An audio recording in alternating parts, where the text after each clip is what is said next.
Good morning class 1। আজকে আমরা সহজ পাঠ বইটি পড়ব। তোমরা প্রত্যেকে 50 পাতা দেখো। 50 পাতায় ছায়ার ঘোমটা কবিতাটা আমরা পাতাগুলি নড়ে অবধি পড়েছি। আজকে আমরা পড়ব প থয়কার র পথের, ধয়াকার রয়কার তয়কার ধারেতে, এ কয়াক খয়াকার দন্তনয়কার খানে, পথের ধারেতে একখানে, হ রয়সী হরি ময়সু দয়সী মুদি, ব দন্তস্বয়কার ছয়কার বসেছে, দয়কার কয়াকার দন্তনয়কার দোকানে, হরিমুদি বসেছে দোকানে, চয়াকার ল চাল, ডয়াকার ল ডাল, বয়কার চয়কার বেচে, তয়কার ল তেল, দন্তনয়সু দন্তন নুন, চাল ডাল বেচে তেল নুন, খ অন্তুস্তয়কার ক্ষয়ের, দন্তস্বয়সু পয়াকার রয়সী সুপারি, বয়কার চয়কার বেচে, চয়সু দন্তনা চুন, ক্ষয়ের সুপারি বেচে চুন, ঢয়ে চন্দ্রবিন্দু একার, কয়হস্যি ঢেকি, পয়কার তয়কার পেতে, ধয়াকার দন্তনা ধান, ভয়াকার দন্তনয়কার ভানে, বয়সু ডয়সুন রয়সী বুড়ি, ঢেকি পেতে ধান ভানে বুড়ি। ঢেকি হচ্ছে একটা কাঠের তৈরি যন্ত্র, যেটার সাহায্যে তোমার ধান ভানা যায়।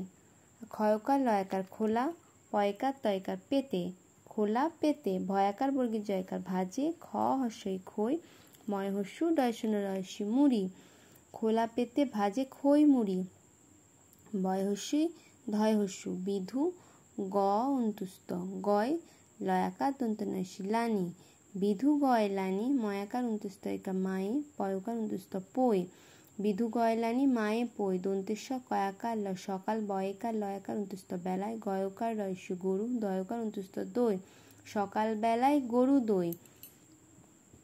আ হুঙ্গয়হস্যি দন্তনায়কার অন্তুস্ত আঙিনায় মানে উঠোনে, কয়াকার দন্তনায়কার হস্যি কানায়, ব লয়াকার হস্যি বলায়, আঙিনায় কানায় বলায়, রয়াকার তালব্যস্বয় হস্যি রাশি, ক রয়কার করে, দন্তেশ্বর রয়স্যি মধ্যাহ্ন সয়াকার সরিষা, ক লয়াকার হস্যি কলায়, রাশি করে সরিষা কলায়, ব ডয়সুন রয়কার বড়, ব হস্য বউ, ময়কার বর্গীর জয়কার মেজ, ব হস্য বউ, বড় বউ মেজ বউ, ময়সী লয়কার মিলে, ঘয়ে চন্দ্রবিন্দু হস্যু, টয়কার ঘুটে, দয়কার অন্তুস্ত দেয়, ঘ রয়কার র ঘরের, পয়ে চন্দ্রবিন্দু আকার, চয় হস্যি লয়কার পাঁচিলে, ঘুটে দেয় ঘরের পাঁচিলে।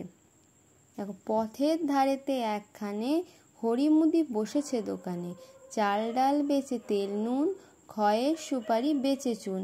অর্থাৎ পথের ধারে হরিমুদি দোকান খুলে বসে, সেখানে চাল ডাল তেল নুন ক্ষয়ের সুপারি বিক্রি করে। ঢেকি পেতে ধান ভানে বুড়ি, খোলা পেতে ভাজে খই মুড়ি, বিধু গয়লানি মায়ে পই, সকাল বেলায় গরু দই।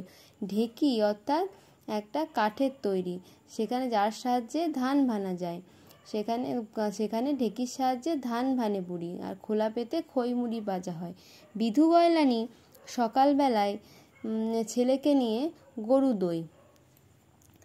আঙিনায় কানায় বলায়, রাশি করে সরিষা কলায়, বড় বউ মেজ বউ মিলে, ঘুটে দেয় ঘরের পাঁচিলে। মানে উঠোনের মধ্যে, আঙিনা মানে হচ্ছে উঠোন, উঠোনের মধ্যে কানায় বলায় সরিষা কলায় রাশি করে মানে জড়ো করে। সেখানে বড় বউ মেজ বউ তারা দুজনে মিলে ঘরের পাঁচিলে ঘুটে দেয়। তাহলে তোমরা এই পাঁচিল অবধি ভালো করে মুখস্থ করবে। তোমরা 49 পাতার 3-এরটা 4-এরটা করবে, এই হোমওয়ার্ক করবে। আর 3-এরটা আমি ক্লাসে করাবো, স্কুল খুললে ক্লাসে করিয়ে দেবো। 4-এরটা দেখো, রানী দিদি ঘাটে যায় না কেন। আগে আমরা পড়েছি কেন বলো তো রানী দিদি ঘাটে যায় না, কারণ রানী দিদির 3 দিন ধরে কাশি, তাই রানী দিদি ঘাটে যায় না। কোথা দিয়ে পথ, তালবন দিয়ে পথ, দিঘির জল কেমন। দিঘির জল কেমন বলো তো, দিঘির জল হচ্ছে খুব নীল। পাখি কি কথা বলে, পাখি বলে রাম রাম হরি হরি। তারপর বলবে কে জল আনে, বুড়ি দাসী জল আনে। কে পাখি পোষে, দিনু পাখি পোষে। দেখো আবার আমি পড়িয়ে দিচ্ছি, এক কথায় উত্তর দাও। রানী দিদি ঘাটে যায় না কেন, রানী দিদির 3 দিন ধরে কাশি, তাই ঘাটে যায় না। কোথা দিয়ে পথ, তালবন দিয়ে পথ। দিঘির জল কেমন, দিঘির জল খুব নীল। পাখি কি কথা বলে, পাখি বলে রাম রাম হরি হরি। কে জল আনে, বুড়ি দাসী জল আনে, কে পাখি পোষে, দিনু পাখি পোষে। তাহলে তোমরা প্রত্যেকে 4-এরটা খাতার মধ্যে HW করবে। ঠিক আছে, আজকে এই পর্যন্তই, টাটা।